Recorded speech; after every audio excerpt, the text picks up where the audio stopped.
commencé l'année ensemble et on est en train de tendre vers la fin de l'année. Je suis contente ce matin, alléluia, parce que le Seigneur est bon. Quelqu'un dit à son voisin, le Seigneur est bon.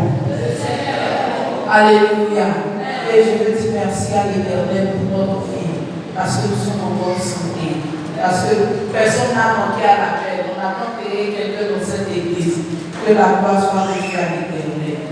Je veux également dire merci à Dieu pour un homme pas comme les autres, un homme qui aime ses enfants, un homme à qui Dieu a fait grâce d'avoir cette capacité d'enseigner, un homme qui est un encadreur, qui est un père, un homme qui ne rejette pas ses enfants mais qui les embrasse.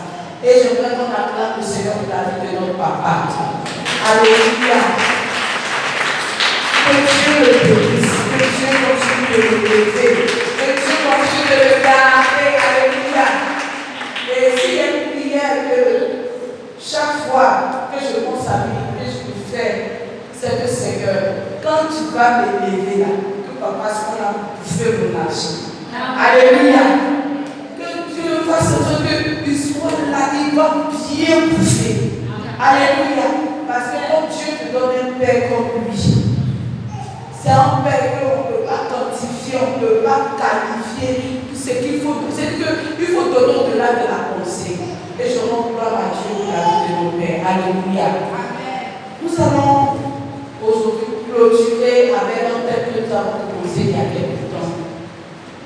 Et j'espère que Dieu nous fera grâce de clôturer. Parce qu'on va rentrer dans la nouvelle année et je pense que pour 2026, le Seigneur a beaucoup de paroles.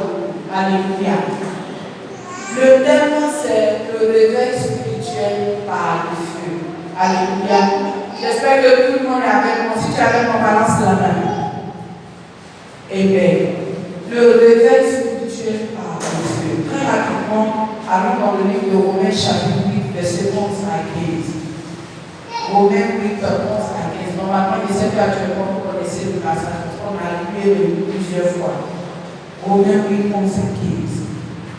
Et si l'esprit de celui qui a ressuscité Jésus d'entre les morts habite en vous, celui qui a ressuscité Christ d'entre les morts rendra aussi la vie avec votre tête, par son esprit qui habite en vous. Ainsi donc, frères, nous ne sommes point redevables à la chair, pour vivre selon la chair. Verset 13. Si vous vivez selon la chair, vous mourrez. Mais si par l'esprit vous faites mourir les actions du corps, vous vivrez.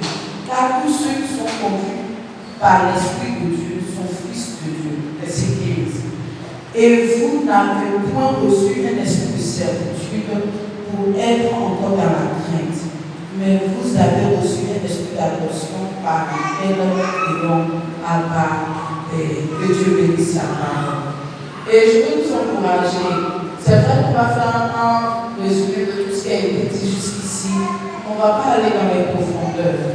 Mais vous pouvez trouver le message et tous les autres messages de l'Église sur le compte YouTube de l'Église. Quand vous allez dans la barre de recherche de YouTube, vous tapez Rassemblement des champions. Et vous allez voir votre Église sortir de là. Vous cliquez pour vous abonner d'abord, pour vous asseoir, pour construire les contenus. Alléluia. Et n'oubliez pas de partager, pour inviter d'autres personnes également à s'abonner. Et une fois que chacun de nous fera cela, que Dieu nous bénisse abondamment. Donc, en parlant du réveil spirituel par le feu, nous avons défini ce que c'est que le réveil. Et à la suite de cela, nous avons cité quelques exemples dans la Bible qui nous permettent de savoir que le réveil spirituel par le feu a existé et existe encore. Et on a pris l'exemple de Philippe dans le livre de Actes chapitre 8, verset 6 à 13. Cet homme-là qui était encore serviteur de Dieu, qui avait été envoyé sur un terrain qui était miné d'un magicien, mais au travers de qui la lumière est descendue dans la contrée. Et à partir de ce moment-là, ceux qui étaient aveuglés ont été délivrés. Ceux qui étaient sous l'emprise ont été délivrés. Alléluia. Autre exemple qu'on a vu, c'est l'exemple du prophète Élie avec le prophète de Baal. Et vous pouvez voir cela dans le livre de 1 chapitre 18, verset 21 à 40. On va dire 21 à 40.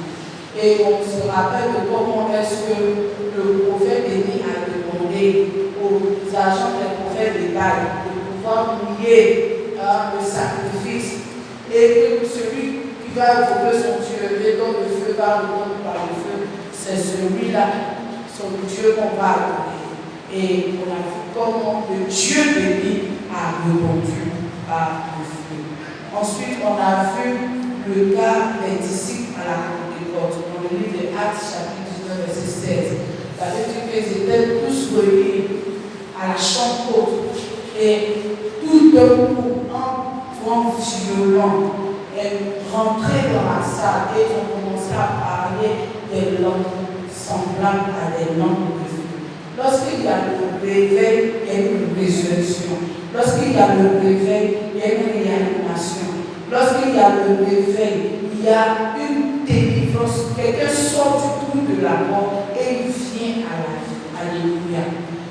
Et à la suite, à la grâce de Dieu, nous allons parler ensuite de qu'est-ce qu'on observe lorsqu'il y a le réveil spirituel par le feu. Et on a dit qu'on observe une révélation de notre identité spirituelle. C'est la première des choses. Ça veut dire qu'avant que tu te réveilles, tu ne connaissais pas qui tu étais en Jésus. Mais quand tu es frappé par le réveil spirituel par le feu, tu sais désormais qui tu es. Et tu ne te laisses plus manipuler par les manipulations, les mensonges du Satan. Alléluia. Autre chose dont on a parlé, on a dit que la chair est dominée désormais par l'esprit. Celui qui a le réveil spirituel par le feu, avant, il était plus attiré par les choses de la chair. C'est-à-dire qu'il s'est dit, bon, je peux toucher un peu, je peux ne pas toucher beaucoup. Il s'est dit qu'il peut profiter de certains plaisirs de la vie qui le conduira en enfer. Mais à partir du moment où tu vas commencer à observer que celui-même qui ne pouvait pas rester loin de femmes avant, qui ne pouvait pas rester loin des jeux hasard avant, qui ne pouvait pas rester loin de l'alcool avant, qui ne pouvait pas rester loin de l'escroquerie avant, ce même jeune-là, cette même personne va se retrouver en train de s'éloigner de ces pratiques-là. À partir de ce moment, on dira qu'il y a le réveil spirituel par le feu. Autre chose qu'on a dit que lorsqu'il y a le réveil spirituel par le feu, on se soumet à la seigneurie de Christ. Donc à partir de cela, même s'il y avait des principautés, des dominations dans un village, et que le Seigneur, au travers de ses fils et de ses filles qui vont dans ce village, et qui vont sur ce territoire, qui était miné par des esprits maléfiques, quand ils vont là-bas, par la prière, le feu de Dieu consume tout ce qui n'est pas de l'Éternel. Et la délivrance vient pour le peuple de Dieu. À partir de ce moment-là, on dit qu'il y a le réveil spirituel par le feu. Donc, ça veut dire que ces personnes, par cette intervention miraculeuse, vont céder ce qu'elles avaient comme idole, vont céder ce qu'elles avaient comme pratique, comme Liliane chantait tout à l'heure. D'autres adorent le porc, nous on mange le porc, parce qu'à un certain moment, on adorait ces choses, on adorait les bois, on adorait les eaux. J'ai même vu dans la semaine, il y a d'autres qui adorent poisson sibylle. Ils ont dit non, du point là, je ne connais pas, c'est pas juste dans ma tête, parce que les choses bizarres ne restent pas dans ma tête. Et quand ils ont continué à adorer, ils disent, mais c'est pas ça, on fait son brésil quelque part aujourd'hui ici là. Parce qu'on a fini par avoir la domination sur ces choses. Donc on a laissé ces pratiques et on se soumet à la seigneurie de Christ. Quand il y a le réveil, ton seul Seigneur et Sauveur, c'est Jésus-Christ. J'aurais appris qu'il y a des chrétiens qui font un peu de Jésus, un peu de Bobadji, un peu de Jésus, un peu de fétiche. Choisis ton camp. Je sais qu'ils ne sont pas ici, ils sont au moins là-bas. Mais choisis ton camp. Depuis ta position, choisis ton camp. Choisis Jésus. Alléluia. Autre chose dont on a parlé, on a dit que Quand tu es dans un endroit, ou bien dans ta vie, tu commences à observer un déclenchement de la soif de Dieu pour rester à son modèle dans la prière. À partir de ce moment-là, il y a le réveil spirituel par le feu. Tu as ce désir-là de demeurer dans la présence de Dieu. Tu as ce désir-là de faire les choses que tu aimes. Tu as le désir d'adorer Dieu. Tu n'es pas dans la présence de Dieu et tu es distrait. Quand tu commences à voir qu'avant, tu t'ennuyais dans la présence de Dieu, maintenant, chaque fois que la parole sort, tu te sens impacté, tu saisis quelque chose. Pendant les temps de louange et adoration, tu saisis quelque chose. Sache que le réveil spirituel par le feu t'a saisi également. Alléluia. Autre chose qu'on observe, c'est qu'on a le désir délibéré de sortir de sa zone de confort. On a le désir délibéré de sortir de sa zone de confort. Donc on avait un aspect où on était très relaxé. On ne nous forçait pas. Je vais à l'église quand je veux, je vais comme je veux. Bon. Dans tous les cas, si je dors en fonction de ma position et de me réveiller le matin, je décide si je viens à l'église ou pas. Ou bien si le Seigneur me met une condition d'évangéliser, de gagner une âme, je réfléchis. Est-ce que l'âme là, c'est une âme têtue? Je commence à discuter comme Moïse discutait avec Dieu lorsqu'il l'a envoyé pour aller libérer le peuple. Et à partir de ce moment, quand il y a le réveil spirituel par le feu, je te dis bien aimé, tu as l'impression que tu es téléguidé. Tu n'as pas envie d'aller faire. Dans ta zone de confort, tu n'as pas envie de bouger. Dans ta zone de confort, tu veux rester sur le lit. Mais tu ne sais pas pourquoi tu n'arrives plus à rester à la maison. Tu as juste envie d'être à l'église. Tu as juste envie d'être dans la présence de Dieu. Tu as juste envie de jeûner. Tu as juste envie de prier. Tu as juste envie d'évangéliser. Tu as juste envie, avant de donner l'offrande, on va t'encourager de prêcher la parole, de t'enseigner même des thèmes dans la profondeur, de donner la dîme. Mais maintenant, tu donnes les 10% avec joie. Souvent, même quand tu es un peu fâché, tu vas jusqu'à 30%. Parce que tu as pris plaisir aux choses de Dieu. Quand tu sors de ta zone de confort, tu ne retiens plus ta poche. Tu laisses Dieu gérer ta poche parce que tu es conscient du fait que la première personne qui a mis dans ta poche, c'est Dieu. S'il n'a pas mis, il n'y a pas quelque chose sur quoi tu vas faire, je vais dire aujourd'hui. C'est parce qu'il a d'abord mis. La Bible dit que c'est lui qui nous donne la capacité d'acquérir les richesses. Alléluia. Autre chose qu'on a vu le fait que, donc on s'était arrêté sur le fait qu'on a le désir de libérer, de sortir de sa zone de confort. Et j'ai pu pouvoir le faire, c'est par la prière. Et je me souviens que lors de mon dernier passage ici par la grâce de Dieu, j'ai lu à dire que ce que l'ennemi veut, c'est de nous détruire. Que nous, les désirs qui alimentent notre cœur, les désirs de notre chair, sont très opposés au Seigneur, comme cela est dit dans la parole de Dieu. Dans le livre de Matthieu, chapitre 26, verset 41, on a découvert que celui qui ne prie pas va tomber dans la tentation. Matthieu 26, 41. Celui qui ne prie pas va se laisser instrumentaliser par Satan, va se laisser détruire par Satan. Et je me souviens avoir dit ici à plusieurs reprises, l'esprit détruit par Satan. Ce qu'il veut, c'est de t'ôter la vie, c'est de retirer cette flamme de Dieu qui est en toi. Ce qu'il veut, c'est que tu t'éloignes de la présence de Dieu. Ce qu'il veut, c'est de t'isoler.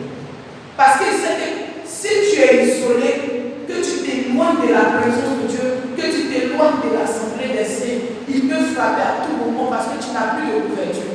Auparavant, peut-être tu avais des bien-aimés dans la foi qui priaient pour toi.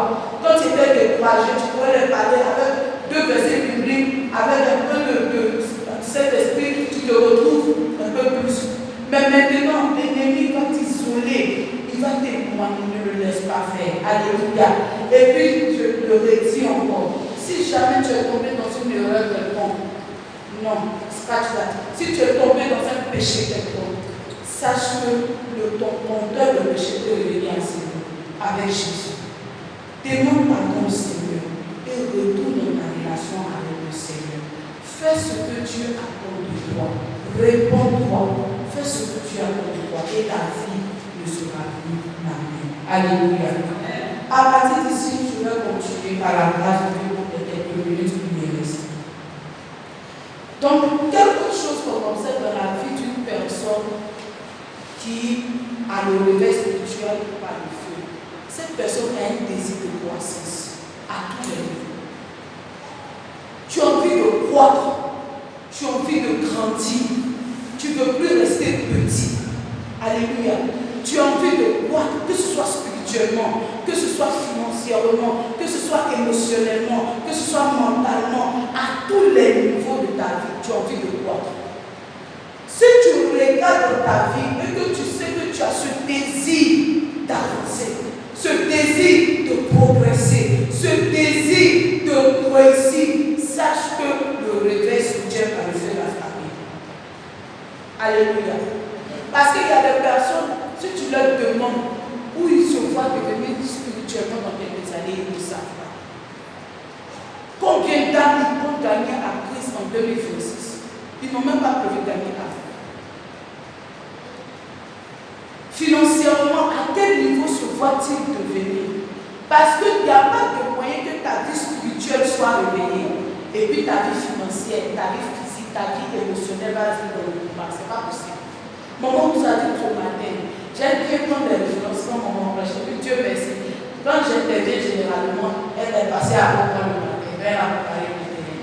Maman a dit ce matin, elle a dit que avant que tu ne vois quelque chose ce matin, elle a dit dans le physique, c'est parce que ça a été déjà traité dans le spirituel. Quelqu'un qui a répondu, elle a dit ça. Alléluia.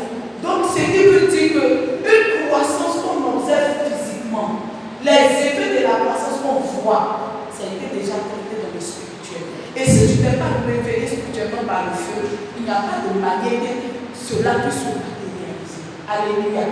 Donc quand tu vois quelqu'un qui a envie de voir à tous les niveaux de sa vie, cette personne-là a été frappée par le réveil spirituel par le feu. Alléluia. Autre chose qu'on voit dans la vie de cette personne, on voit la manifestation du droit de Dieu. La manifestation du droit de Dieu. Allons dans le livre de Luc, chapitre 11, verset 20. Luc 11, verset 20. Ensuite, Exode 7, verset 10 à 12. Exode 7, verset 10 à 12. On voit la manifestation du droit de Dieu. Luc 11, verset 20. Luc 11, verset 20 dit, mais si c'est par le droit de Dieu que je chasse les démons, le royaume de Dieu est donc venu faire vous. Donc, il y a la manifestation du droit de Dieu, il y a la délivrance. Donc peut-être qu'auparavant, tu étais sous l'oppression de l'ennemi. Auparavant, tu pouvais faire des rêves pour les gens qui sont déjà morts depuis des années. Quelqu'un peut m'aider à me lever mon mari. Et tu vois que, maman, hein? Alléluia. Quand le message parle, la parole est la vie. Alléluia. Sinon, je vais faire mon frère Fabien. Tout à l'heure. Alléluia. Et quand tu vois dans la vie de quelqu'un, il y a le réveil spirituel par le feu, ça veut dire qu'il y a la délivrance. C'est le droit de Dieu qui met cette délivrance en manifestation. C'est ce que ce passage nous dit. Dans le livre de Marc 11, verset 2. Il dit, mais si c'est par le droit de Dieu que je chasse les démons. Donc quand le droit de Dieu intervient dans ton affaire, les démons qui te niaient depuis des années te libèrent. Quand il y a le réveil spirituel par le feu, il y a la délivrance, il y a la libération.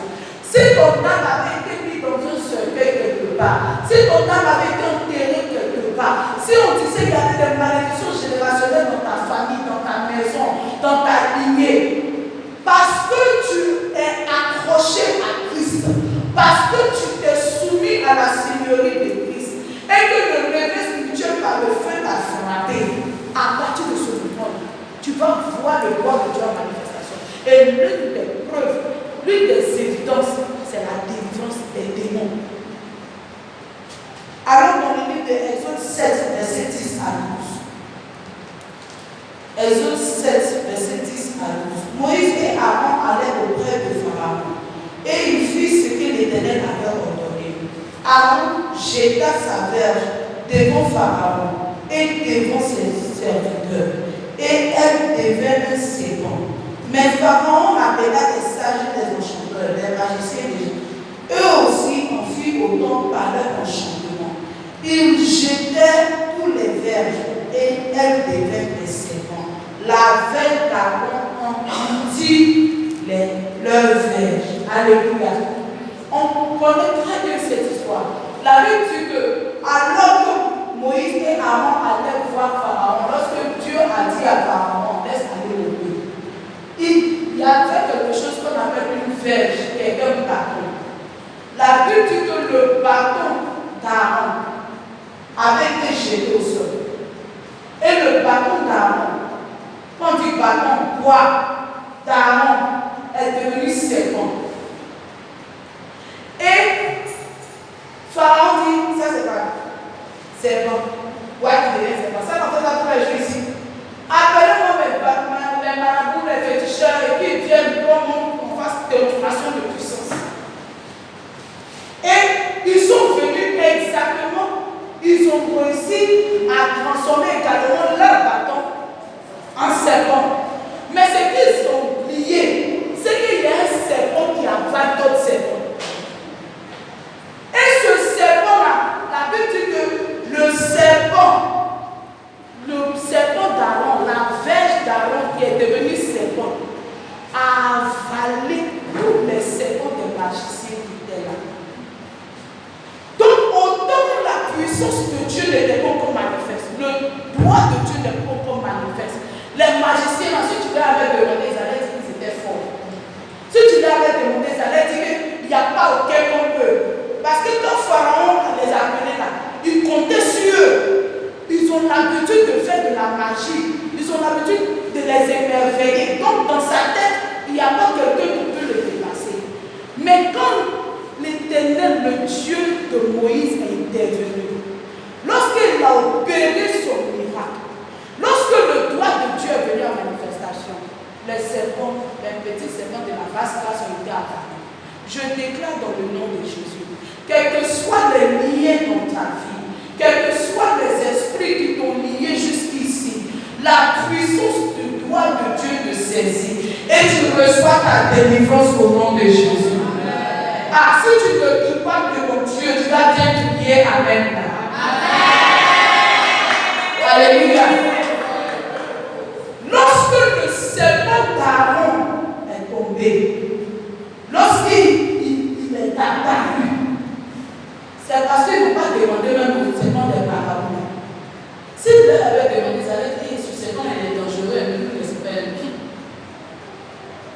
C'est comme ça à partir de maintenant, par la puissance de Jésus, qui se repose sur chacune de nos têtes ici. Les démons qui pensaient qu'ils veulent jouer avec nos vies auparavant, le Seigneur nous a apporté la délivrance. J'ai dit, le Seigneur nous a apporté la délivrance. Le Seigneur nous a apporté la délivrance. Dans le nom de Jésus. Autre chose que tu dois observer dans la vie de quelqu'un qui a été frappé par le réveil spirituel par le feu, c'est que cette personne-là ne peut pas cesser de parler de Jésus. Il n'a qu'une mission, ramener le cœur du peuple à Dieu. C'est ça. Tu sais pourquoi tu as du mal à évangéliser? C'est parce que le réveil spirituel par le feu n'est pas passé chez toi. On fait des campagnes d'évangélisation à l'église. 2 fois dans le mois. Mais il y a une voisine également à la maison. Que tu peux bien l'évangéliser, mais tu ne peux pas l'évangéliser parce que tu l'as déjà frappé. Tu ne peux pas l'évangéliser parce que vous êtes déjà battu. Donc, bouge qui a tout, même qui a fait à la vie. C'est quel Bible va venir maintenant prendre bouche pour l'évangéliser. Et c'est là que tu comprends. Si tu as déjà tout regarder là-bas. Comment non, tu vas parler de Jésus à ta voisine? Tu vas pouvoir avoir la force pour parler. C'est pourquoi il est important que nous sachions que notre vie, et on a dit ça pendant le programme des moments ici, nous sommes des modèles. Pardon, si quelqu'un t'a provoqué, que ce qui te vient à l'esprit, c'est de frapper la personne. Va dans la maison, va taper ton lit. Ton cœur va s'éclaircir. Alléluia. Comme ne vient pas te rendre visite chez toi, on dit oui, c'est que vous cherchez la femme qui frappe tout le monde. Ça, c'est pas un bon témoignage. Alléluia. Joël chapitre 2, verset 8. Joël 2, verset 8 et verset 11. Joël 2, verset 8 et verset 11. Joël 2, verset 8 et verset 11. Ils ne se pressent point les uns les autres. Chacun garde son rang. Ils se précipitent au travers des traits sans arrêter leur marche. L'Éternel fait entendre sa voix devant son armée, car son camp est immense et l'exécuteur de sa parole est puissant. Car le jour de l'Éternel est grand, il est terrible, qui pourra le soutenir. Alléluia. La Bible nous fait comprendre que quand tu es embrasé par le feu, tu restes dans ton rang. Chacun garde son rang. Il se précipite. Tu es pressé pour attirer les âmes à Dieu. Tu n'as qu'un désir. Les âmes qui sont en train de périr, les âmes qui sont en train de mourir sans Christ, ça t'angoisse. C'est comme un fardeau dans ton cœur. En ce désir là d'évangéliser, de parler de Jésus autour de toi. Quand tu as ce genre de désir, sache que le revers spirituel par le feu est chez toi. Alléluia. Et pour terminer, il y a beaucoup de points, mais sur ce point, de qu'est-ce qu'on observe dans la vie de celui qui a le revers spirituel par le feu. Cette personne a désir le retour de Jésus. Cette personne va désirer le retour de Jésus. Cette personne va désirer le retour de Jésus. Apocalypse 22, verset 17. Apocalypse 22, verset 17. Désirer le retour de Jésus. Apocalypse 22, verset 17. Et l'esprit et l'épouse disent, viens. Et que celui qui entend dise, viens. Et que celui qui a soif vienne. Que celui qui veut prenne de l'eau de la vie gratuitement. Tu as le désir. Souvent, on entend, oh Jésus revient bientôt. Bien-aimé, donnez votre vie à Jésus. Et puis tu entends quelqu'un, un chrétien qui te demande de dire, ah Jésus, il faut attendre, c'est mon bon mari. Va venir là, il faut attendre qu'un film de me marier, qu'un film de faire mes enfants, qu'un film de construire ma maison. On dit le Messie vient. On dit viens papa, il faut venir. Non, dit non. Je ne veux pas qu'il vienne d'abord. Il y a des choses sur la terre là que je dois avoir. Alléluia. La Bible dit que nous ne savons ni l'heure le jour, mais le Seigneur viendra. Qu'est-ce que ce point doit nous dire? Ce point doit nous dire que tu peux préparer à la venue de Jésus. Parce que, qu'on le veut ou pas, Jésus revient bientôt. Que tu aies construit ta maison ou pas, Jésus revient bientôt. Que tu t'es marié, Jésus revient bientôt. Que tu t'es pas marié, Jésus revient bientôt. Que tu aies eu tous les enfants, Jésus revient bientôt. Il faut garder cela à l'esprit. Il faut désirer le retour de Jésus. Est-ce que parce que tu désires le retour de Jésus, Jésus va venir vite? Je ne sais pas. Mais ce que je sais, c'est que quand il va venir, il va te trouver dans sa maison. Alléluia. Et puis nous tous, on va aller au ciel là-bas avec les 24 vieillards. On va continuer d'adorer le Seigneur, continuer de louer le Seigneur, continuer de le célébrer, continuer de l'honorer. On va jeter les noms couronnes pour célébrer le nom de ce Dieu. Tu peux pas être chrétien et puis tu ne désires pas que Jésus revienne. Tu peux être. Et d'abord, tu dois être conscient de ça. cela que Jésus va revenir. Et en plus de cela, tu dois le désirer. Comment une épouse ne va voir son époux? Imagine que la première dame que M. Mounet ne va le voir. Elle dit, il a bataillé, il est plus que là. Ça, c'est ce qu'on fait quand on aime. Donc, on va dire, j'aime Jésus. Et puis Jésus va dire, je veux venir. Il a dit, non, nous attendons un peu. Il y a des schémas physiques à prouver. Non, bien aimé. Désirons la venue de Christ. Alléluia. En le désirant, nous sommes en train de lui montrer que nous l'aimons. Nous sommes en train de lui montrer qu'il compte pour nous. Alléluia. Et ceci vient mettre donc fin à ce qu'on peut voir dans la vie de celui qui a le réveil spirituel par le feu. Donc pourquoi est-ce qu'il nous faut le réveil spirituel? Parce qu'on a pris des mois pour en parler. Pourquoi est-ce qu'il nous le faut? Je vais vous citer quelques points très rapidement. Il le faut parce que c'est la conséquence de la victoire de Jésus sur la croix. Jésus est allé à la croix pour que vous et moi soyons sauvés.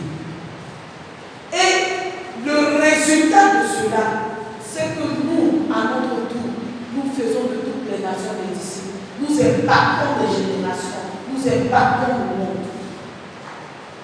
Donc s'il n'y a pas de réveil spirituel par le feu, ce sera comme si le sacrifice que Jésus a fait à la croix est fait. Et je déclare que ça ne sera pas fait au nom de Jésus. Pourquoi est-ce qu'il faut le réveil spirituel par le feu? Parce que les chrétiens deviennent de plus en plus passifs. Ils deviennent de plus en plus manipulables. Donc tu vois quelqu'un qui est né de nouveau, ça fait 10 ans. Quelqu'un qui a servi Dieu à un temps dans sa vie, il a servi fidèlement le Seigneur. Et un matin, tu apprends qu'il est devenu hôtel. Il est devenu bouddhiste. On dit, mais qu'est-ce qui s'est passé? On dit, non, c'est même Bible-là, même ils ont manipulé pour pouvoir l'attirer là. Mais comment lui-même il a pensé s'asseoir avec un bouddhiste pour l'écouter? À quelle heure comme ça, il s'est dit, je vais m'asseoir avec le bouddhiste pour écouter ce qu'il a dit. Donc aujourd'hui, les chrétiens sont de plus en plus manipulables. Il nous fait le réveil spirituel par le feu pour les maintenir dans la présence de Dieu. Autre raison pour laquelle il faut le réveil spirituel par le feu. Parce que le mal est en train de gagner du terrain. Le mal est en train de gagner du terrain. Je me souviens quand j'étais petite,